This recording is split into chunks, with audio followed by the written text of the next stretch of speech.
Hello.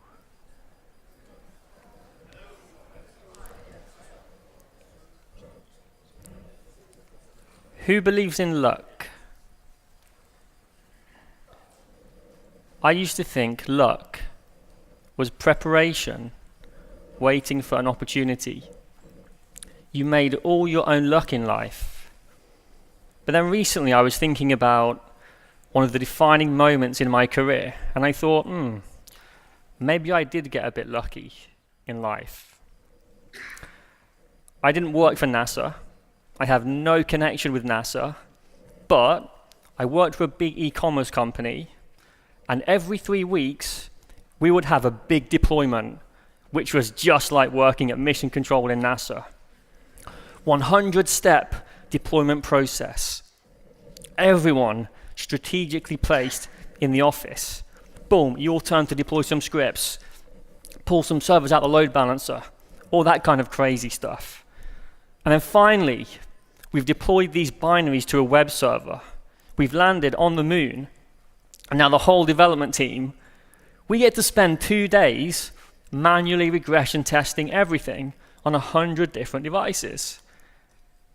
I'm really not enjoying working for this company. And I start thinking to myself, I need to find a way out. I need to work for a better company. I need to work with people who can teach me better ways of working. So I got in contact with a recruiter, and I said, hey, can you find me something a bit different, find me something a bit better than this company? And he kept coming back to me with CVs, job specs, taking my CV, but giving me job specs. I'm like, none of these jobs are quite what I'm looking for. It's not. I want to work with top people who write books and talk at conferences, have better ways of working. And then he comes back to me with a job spec. He's like, this is all I can find. This is the last one I've got. You can either take it or you can leave it. Oh my God, this is perfect. This is exactly what I'm looking for. Get me a job at this company, whatever it takes. Get me a job at this company. They've got developers who write books and talk at conferences. They're doing TDD and continuous delivery. Don't know what that is, but it sounds pretty cool. Get me a job working for this company. So he goes away, and then he comes back a few hours later, and he says to me, I'm sorry, Nick. They don't want you. You're not what they're looking for. Sorry. But the manager did say, if you come back in 6 months, maybe they might be interested. So I went back to my job, carried on working in this unenjoyable way, and it was getting around to Christmas time of the year. And everyone was working super hard to get all of their code committed before the big Christmas change trees. Tickets were flying backwards and forwards, QAs were working overtime. The change set for this Christmas release was huge.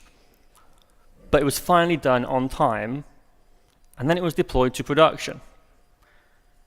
And the CPU server started spiking, and the website would crash, and spike, and crash, and spike, and crash. And for the next week, me and my team were in the office from 8 in the morning until 10 o'clock at night, trying to find this needle in a huge haystack of Christmas code change. And so I'm like, I need to get out. I don't want to be working in this kind of company. But I don't just want to go to any kind of company. I want to go work with those super smart developers. So I went back to the recruiter and I said to him, please get me a chance at that company. You're a recruiter, you talk all this salesy language, just phrase it in a different way, just get me a job somehow. He comes back and he's like, it's a thumbs down, Nick, I can't do anything for you. So I'm really disappointed. I'm at a crossroads in my career. Just don't know what to do. And I had this stupid, crazy, and ridiculous idea. And so I did something stupid, crazy, and ridiculous. I ignored the recruiter, and I went direct to the company, and I went to the manager, and I said, please, can you just give me a job? I'll do anything. And he said, no. But if you come back in 6 months, maybe we'll have a chance for you. And so I said, well, just let me have an interview. Let me have an interview, and if I pass the interview, at least I'll know there'll be a job for me in 6 months. Okay, you can have an interview if you just leave me alone. Didn't quite say it that way, but I knew what he was saying. So I had this interview, first stage, and I passed. Had a second stage, and I passed. And suddenly, they had a job for me. Hey Nick, when can you start? And this was a defining moment in my career, because just on my first day working at this company, I paired up with a senior engineer. We wrote a test, we wrote some code, we wrote a test, we wrote some code, did that a few times, and I clicked a button, and I deployed my code into production on my first day. No NASA space mission, no 2 days of manual regression testing. Just build some stuff and ship it. Build some stuff and ship it. And this way of working was so profound that even 6 months later, I still can't comprehend how amazing it is to work in this kind of company compared to the company I worked with before. And I started asking people, how did this company get to be so amazing and so different to other companies?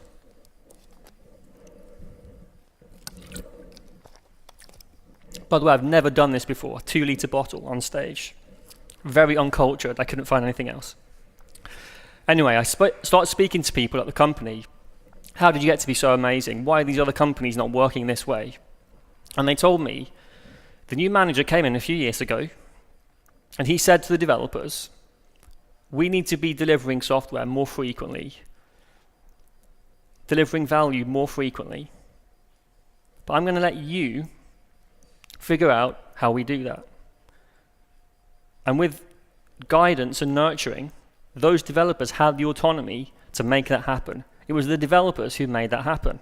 They had the autonomy to transform their company, and they truly did.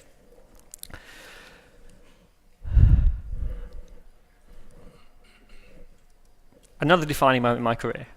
I had an opportunity to work in the UK government to serve my Queen. This is some years later. And my goal here was to introduce continuous delivery and these better ways of working. But when I got there, I discovered something different. They were doing something in a way I wasn't expecting. So each team, I was working with 3 teams, and each team had a user researcher. And every week, the user researcher would go out and talk to users of the service. But not only the user researcher, developers would go with the user researcher into the research lab. And the developers who didn't go, they would watch videos back in the office of these research sessions. And what was truly inspiring about this was teams had the autonomy to talk to the people who were going to be using the services they were creating, and the whole team was motivated to provide ideas about the product. The whole team was communicating ideas into the product backlog. So what these teams were using was a process called continuous discovery and delivery. Teams own the problem. They talk to the customer, they choose which problem they want to solve, and the teams themselves continuously deliver the best solutions. Now, this autonomy started to dwindle away a little bit the longer I worked there. So as we started working on bigger, more interesting projects, we started having to work with back-end teams. And it became very slow and painful. And one example is, we were working on this new service, and the users came to us saying, I can't even register with your service. My business address, it was a service for business taxes. My business address is 5 lines long, but your text box is only 3 lines long. I can't even register with your service. I'm still using the old paper-based versions. So a week later, I'm sitting in a meeting with 5 project managers to put a text box on a web page. I'm a little bit frustrated, but I'm working for my Queen, I'm serving my Queen. I need to be patient here. A few weeks or a month later, I'm sitting in a meeting with 5 project managers to put a text box on a web page, and this time I have no patience left. I'm breaking down, this is crazy. And this problem keeps happening time and time again. That's making a weird noise. I'm going to try and ignore that. So this problem kept happening time and time again. Every time we had to make changes to back-end and data, working with these other teams was so painful and frustrating. And our team had no autonomy. We didn't have the autonomy to implement solutions from end to end. And because it was so painful, people started to lose motivation, and eventually everyone quit. Because this kind of architecture, where you want to put a text box on a web page here, you have to change all of these different services at the same time. And so what my experiences tell me from the past 10 years is, we all talk about this autonomy stuff like it's pixie dust, but it really does make a huge difference. And now we have data. Nicole Forsgren, Jez Humble, Gene Kim, they've been doing DevOps surveys for the past 4 years with thousands of companies. And what they found is a loosely coupled software architecture and autonomous teams aligned with that architecture is the biggest predictor of continuous delivery performance. ThoughtWorks have been doing their surveys on their own projects, and what they found is when a piece of work leaves the team, when multiple teams must collaborate on a single piece of work, it takes an order of magnitude longer to complete that piece of work. In my case, there were 5 or 6 teams, and it was taking hundreds of orders of magnitude longer to complete a piece of work. But also on the product management side, research is showing us that the best way to build products is to continuously talk to your customers. And the second best source of ideas is actually the teams themselves. The second best source of ideas to improve your product is coming from the teams themselves who are building the products. So if you let your teams talk to your customers, that's how you build the best products. And so stepping back from all of this, we need to start realizing that we're part of Sociotechnical Systems. There is a market which has opportunities and demands. We need to build the best software architecture to satisfy those market opportunities. But to build the best software architecture, we need to have an organization that is set up to build the best software architecture. And what the market expects is constantly changing all of the time. So the architecture and the teams also need to change in a more continuous fashion. So today, I want to talk to you about 4 principles that you should be thinking of all of the time when you're architecting systems and thinking about the shape of teams, and especially if you are striving for continuous delivery. So the first one I'd like to talk about is being value guided. What do I mean by being value guided? What I mean is we have not endless, but a large number of choices about how we architect systems and organize our teams. We need to be guided by the ones that give us the most value. And I'll explain this again much better in a few seconds. So autonomy, I think of it as Robin Hood autonomy. When we talk about this magical autonomy stuff, we don't just say to teams, you're autonomous, go do whatever you want to. If I give you autonomy, I'm giving you the opportunity to own things, to make decisions about things. But now, I don't own that decision making, or another team doesn't own that decision making. So when we put autonomy in one place, we take it away from another. And the way we should grant autonomy is based on value. So what we're looking for in an architecture are boundaries that enable us to spend most of our effort, to apply most of our effort where the payback is greatest. And so we need to decouple high-value parts of a system from low-value parts of a system so that we can do this. If high-value parts of a system are coupled to low-value parts of a system, whenever you want to make changes in a part of the system where there's a high payback for your business, you'll have to wade through parts of the code base that have little or no value and slow you down. And so you waste effort where there's no payback. I've got an example for you. I work with a social media company, CRM, social media, that kind of company, and they were building marketing technology products. One of their products was an advertising technology tool. And with this tool, as a business, you could run advertising campaigns on Facebook, on Twitter, and on LinkedIn. But they started off only as Facebook. They became very successful, and one day, the sales team came back and said, hey, we've closed a massive deal for Twitter and LinkedIn support. Oh, and by the way, developers, it's got to be done in this ridiculously short amount of time. Developers weren't too happy about this, but it was an opportunity for them to become heroes. And so they started looking at Twitter and LinkedIn's APIs, and they noticed, actually, it's not so different to Facebook. If we just create this generic layer, we can plug in any social network instantly. Sounds too good to be true, right? But actually, it did work. They hit the deadline, and they were heroes for a while. When things got back to BAU, the business were asking, why is it taking so long to implement Facebook changes? 95% of our revenue is coming from Facebook, and now it's taking even longer to implement Facebook changes. And in this industry, there were competitors popping up and innovating on Facebook much faster than this company. And eventually, this company got so far behind that this product had to be killed, and those teams were fired. They looked like heroes because they hit a short-term deadline. But that decision wasn't aligned with the long-term value of what was valuable to their business in the long term. So as software developers, we make million-dollar decisions all of the time, and we don't even realize it. So one thing we need to start thinking about is autonomy versus cost efficiency. We might save some time by creating generic base layers, but how does that impact us in the long term, innovating quickly on the core parts of our system where payback is greatest? Sometimes we should do this. Sometimes it does make sense to reduce duplication. I was working with one of the biggest supermarkets in the UK, and they had about 50 teams who had all implemented their own email templating services.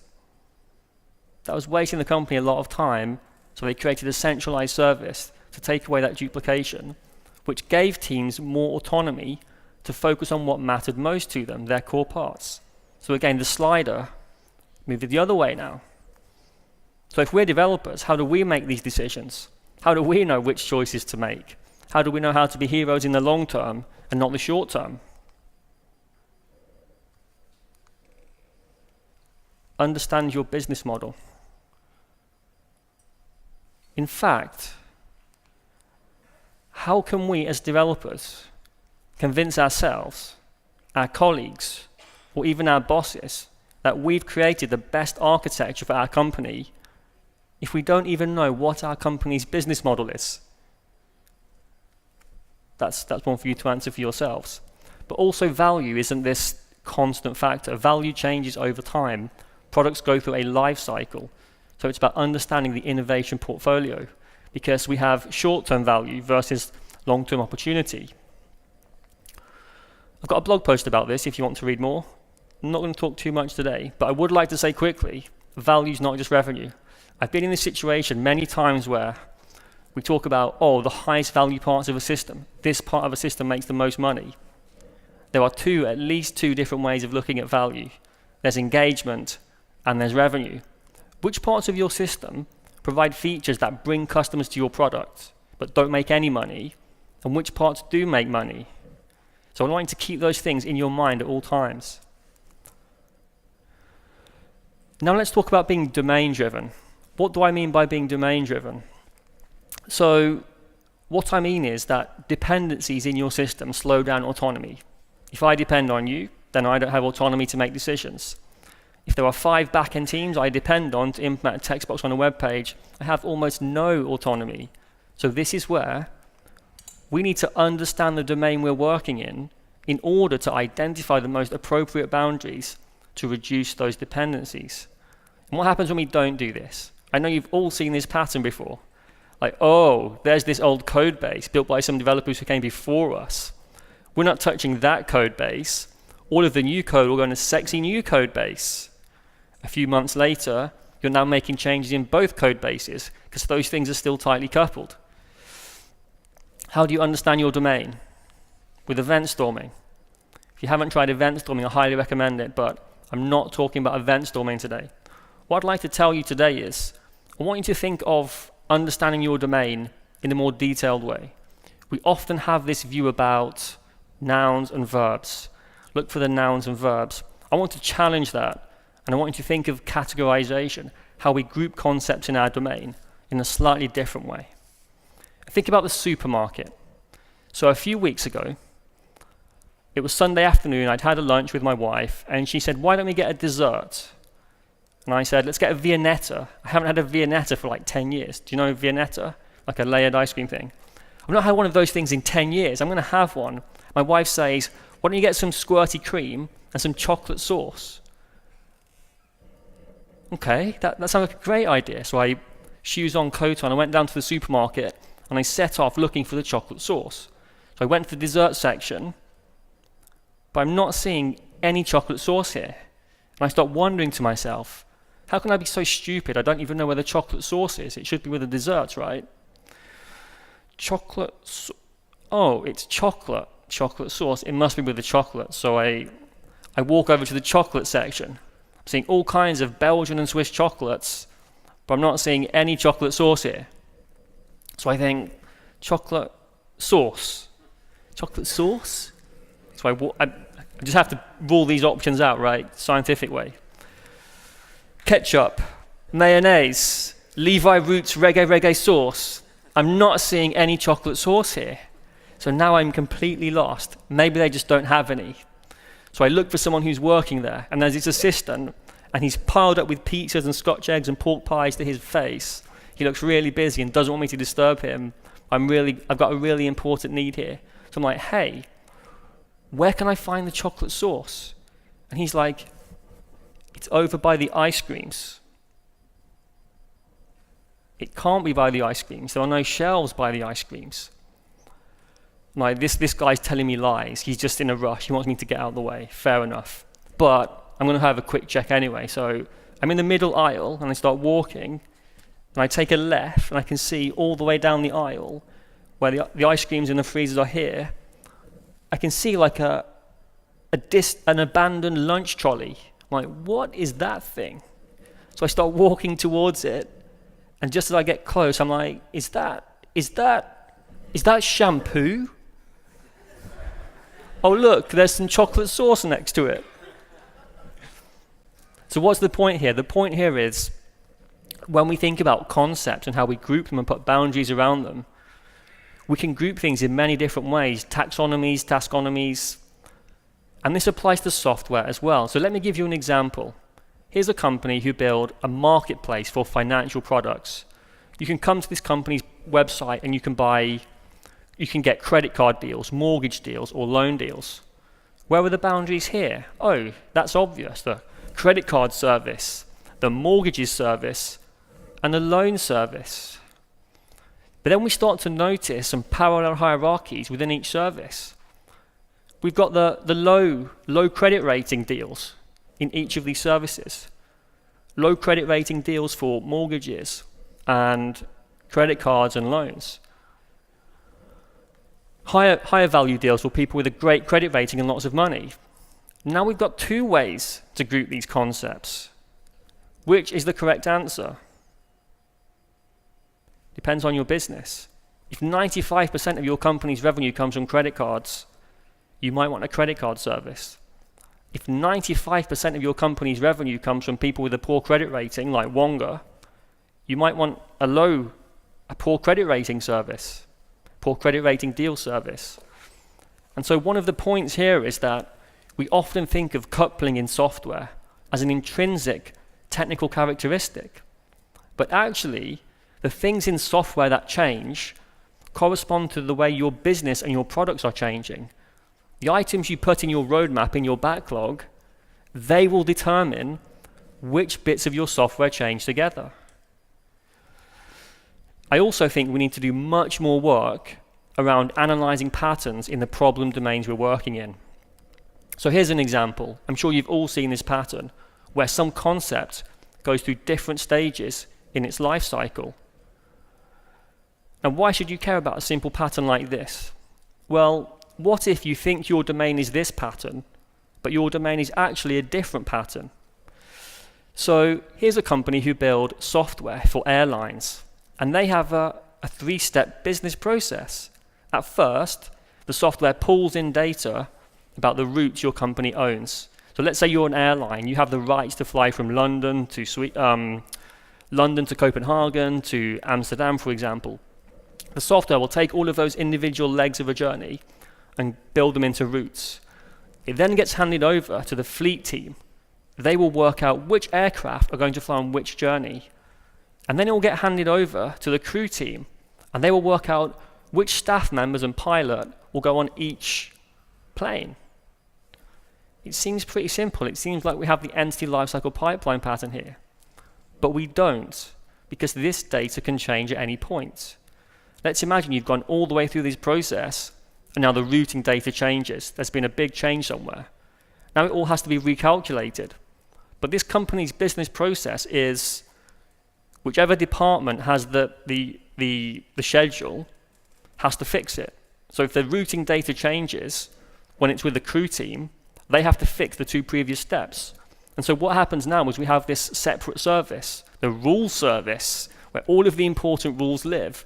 So if ever the data changes at any point, each service can call out and reapply those rules. But this rule service becomes a massive bottleneck.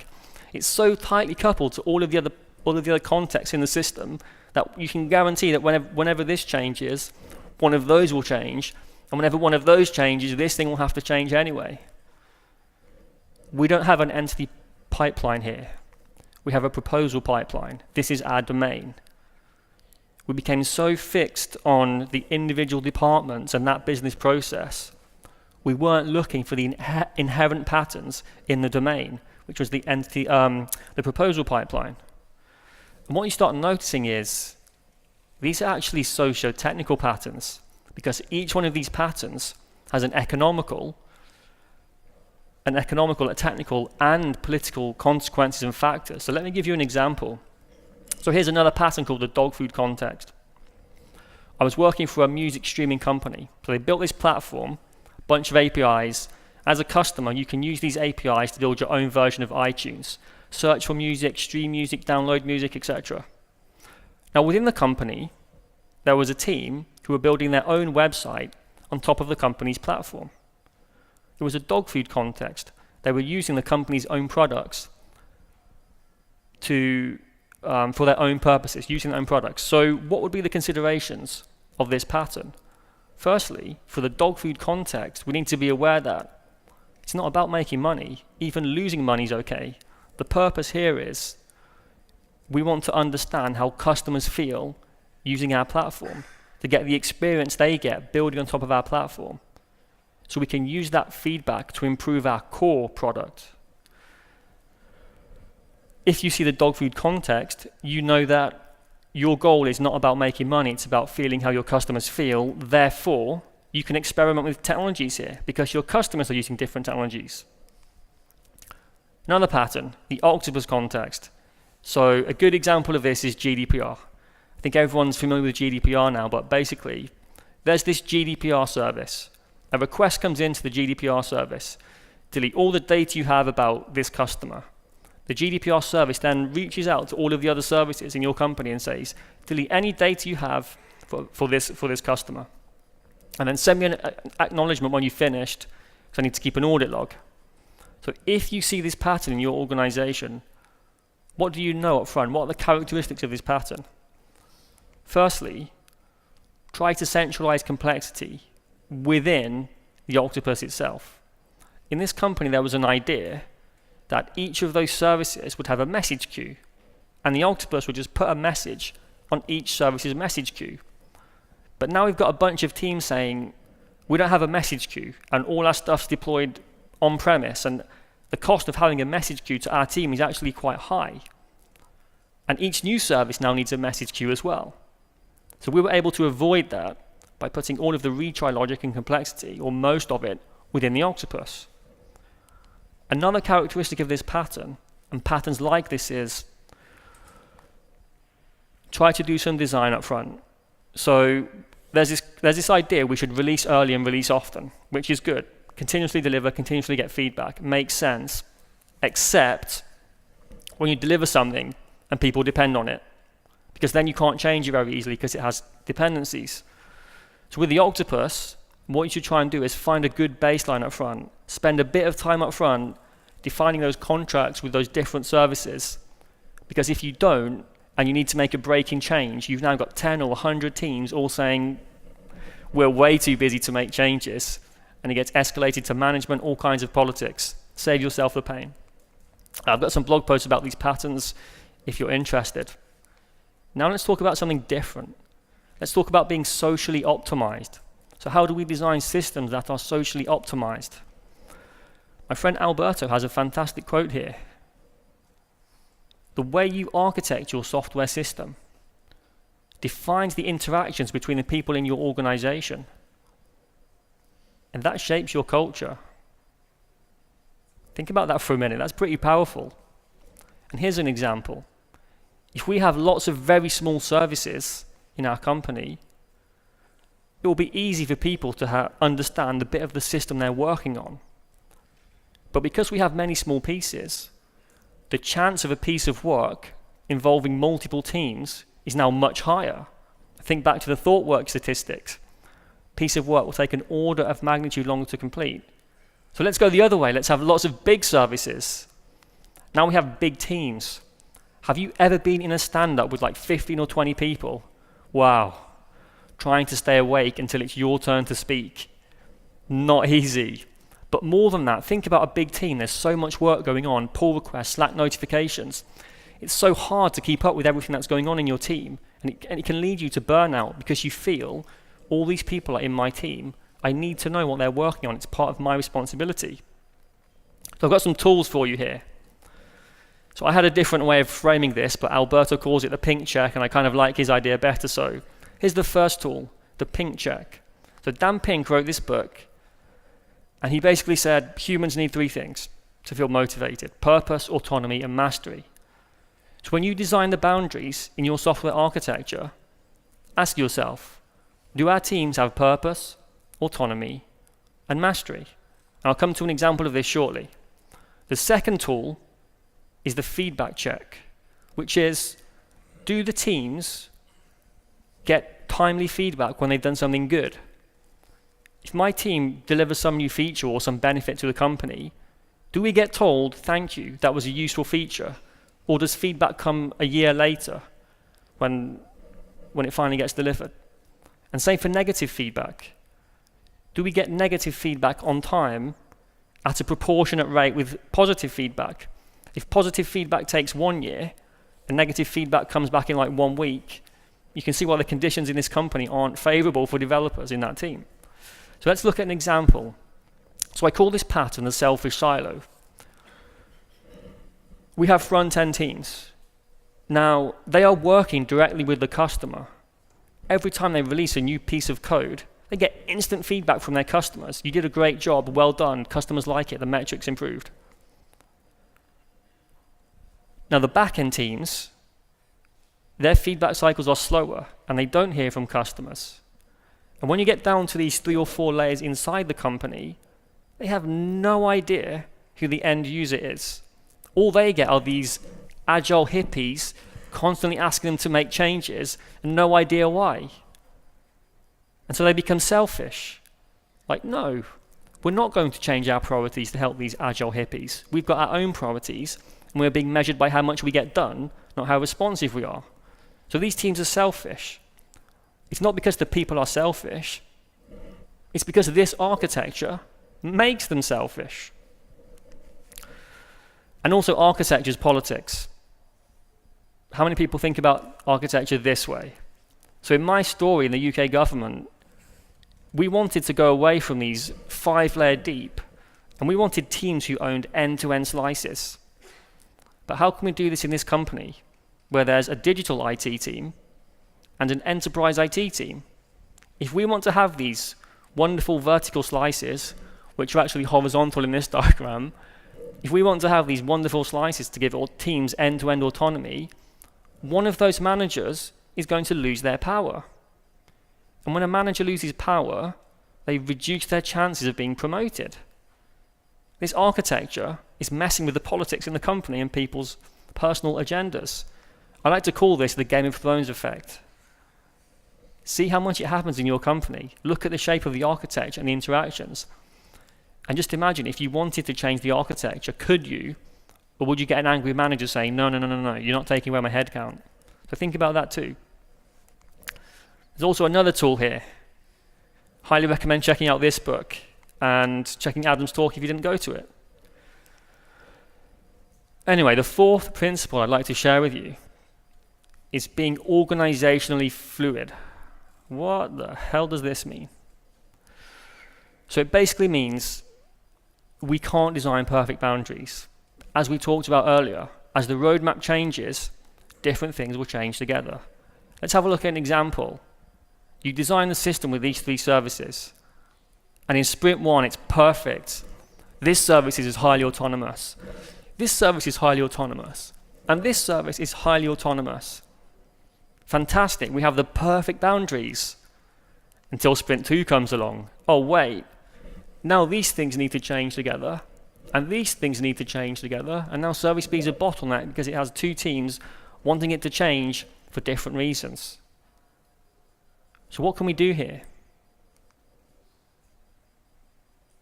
Think about fluidity of the teams, of the people building these services. Let me give you an example. So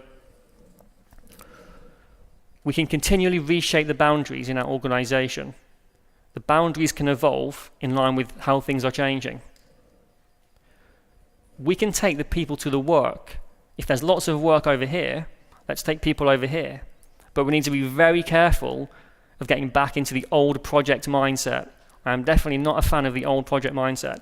But also, we can try reteaming patterns. And I'll give examples of all of these things in a minute. When I talk about patterns, what I mean is patterns like slice and scatter. If we have 3 services that all depend on another service, maybe we can break up that service and distribute those responsibilities amongst the 3 services that depend on it. Or maybe we can slice and merge. Instead of having 2 services that are highly chatty or highly changing together, we can take out those 2 small pieces of each service that change together and pull them out into a 3rd service. So again, I've got a blog post about all of these patterns. Not going to talk about those today, but what I would like to talk about is the idea of team fluidity. So one pattern I'm seeing more and more of now is this idea of subteams. So we have one larger team, and within that large team, we have multiple subteams. Now, they're not project teams. They're aligned with specific products. And in each team, we have 1 or 2 people who stay fixed in the team. So that knowledge remains continuous, and someone's responsible for the long-term vision of that product. But every month or every 2 months, one person will rotate from each team and move to another. Now, there are many pros and cons of this approach, but let's think about one of the benefits here. If Team A depends on Team B, Team A is blocked by Team B. But someone in Team A has worked on Team B before. It's very easy for that person to submit a pull request on Team B's code and unblock themselves. But that doesn't work if they haven't worked in Team B before. So lots of benefits here about fluidity patterns. And someone said to me in my previous talk when I talked about this, how does this work with velocity and estimates? Please don't ask me that question. You do not want to hear the answer. But one thing I do recommend is checking out this book, Dynamic Reteaming. There are lots of patterns in this book about organizational fluidity. And I think this is a very unexplored part of how we build software. Fluidity between the teams, finding the balance between long-term stability and adaptive fluidity as our priorities change. So I'm pretty much done now. Just have a few final things to summarize. How do we architect socio-technical systems for continuous delivery? Firstly, we need a loosely coupled architecture. We definitely need to care about those boundaries. And we need to care about the teams that own them, trying to make the teams autonomous. But there's a cutoff point of the benefits we can make. And at one point, we should stop trying to make our boundaries better and improving the fluidity of our teams. And so I would just like to say to you, think of yourselves not as software architects, but as socio-technical architects. And if you like these ideas, we're hiring at Navico. I would love to work with you. Please get in touch. Thank you.